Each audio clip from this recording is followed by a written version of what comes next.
Ела с нас в зоопарка в София. Започнахме с този красавец Unbothered King. Аз, екзитвайки от социална ситуация, така нещо тъпо. Този ми беше любим. Просто малкото население ще го изям.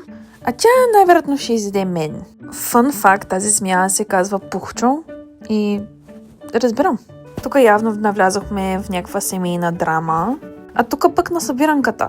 Майко, виж колко им са пухкави задниците, не мога. Сега най-важният въпрос е как си взимаш поничките. Аз обичам с пудра захар, Макс обича с шоколад, така че трябваше да комбинираме. И вижте тази дива. Нямаше никакви мъжки лове пред нея. And honestly, вижте колко е чил. Ох, аз искам мъжете да са в някакви клетки далеч от мен. Body tea. Като някой каже, че забравя да яде, се чувствам точно като тези дива тук, защото аз като ям вече мисля за какво ще е следващото нещо, което ще ям по-късно. И най-важният въпрос, защо няма люлки за възрастни, защото е най-забавно нещо на целия свят. Та и после ние огладняхме, така че ще им да хапнем.